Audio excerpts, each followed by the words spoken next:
ఇప్పుడు మీరు మీ పార్టీకి సంబంధించిన మొదటి లిస్ట్ అనౌన్స్ చేశారు. ఏ ఎజెండాతో జనాల దగ్గరికి వెళ్ళబోతున్నారు శ్రవణ్ గారు? మంగళగిరి ఎలా ఉంది? మంగళగిరి తాడికొండ మీరు ఇప్పటికే టికెట్లు అనౌన్స్ చేశారు, 2 చోట్ల మీరు పోటీ చేయబోతున్నట్టుగా అనౌన్స్ చేశారు. మంగళగిరి ఎలా ఉంది?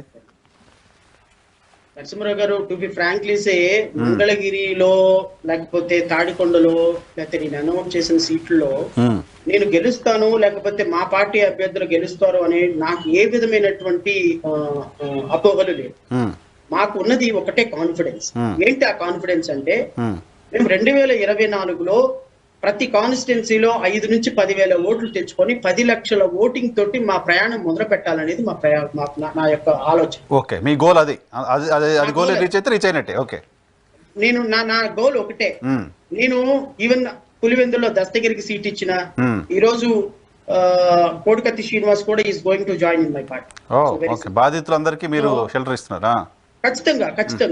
సో నేను భరోసా ఇచ్చేటువంటి ఒక పార్టీగా నేను ఈ రాష్ట్రంలో బడుగు బలహీన వర్గాల యొక్క రిప్రజెంటేటివ్ గా, ప్రజాస్వామ్య హక్కులు కోరుకునే ప్రతి ఒక్క వ్యక్తి యొక్క రిప్రజెంటేటివ్ గా నా ఉద్దేశం ఏంటంటే, there must be an alternative Narasimharao.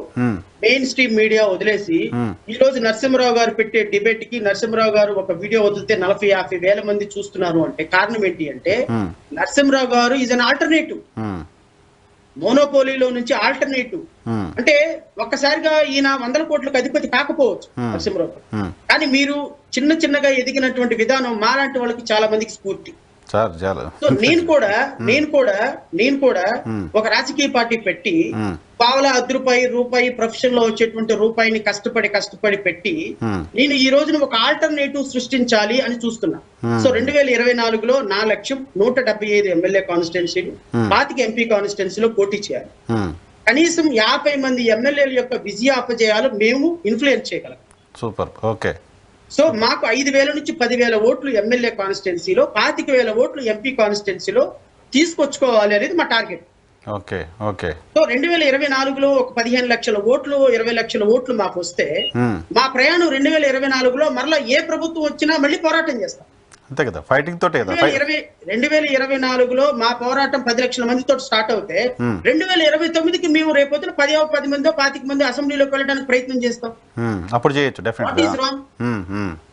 నేను ఒక ఎమ్మెల్యే అవ్వాలి, ఒక ఎంపీ అవ్వాలి, తెలుగుదేశంలో చేరి, వైసీపీలో చేరి, జనసేనలో చేరి అంటే it is a matter of 5 minutes sir. అవును.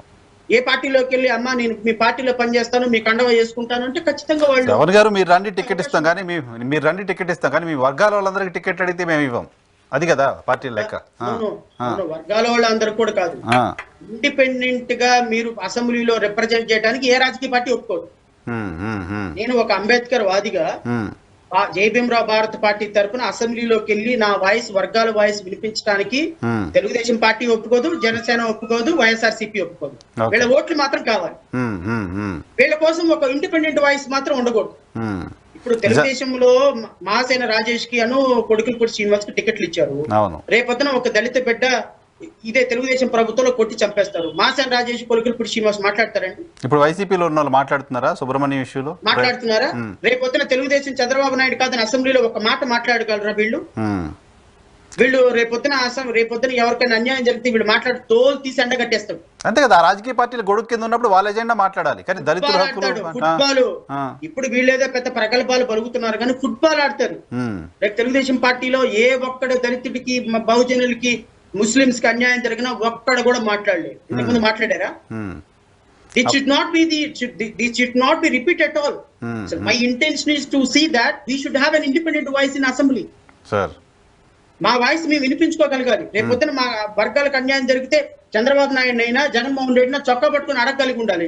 ఆ అడగగలిగిన స్వతంత్రం కోసమే సార్ ఈ రోజు రాజకీయ పార్టీ పెట్టి పోరాటం చేస్తుంది. ఇదే లేనప్పుడు, స్వేచ్ఛ లేనప్పుడు ఎందుకు రాజకీయ పార్టీ పెట్టాలి? ఎందుకు పోటీలో వేరే పార్టీలోకి వెళ్ళి చక్కగా జాయిన్ అయిపోతే సరిపోతుంది కదా.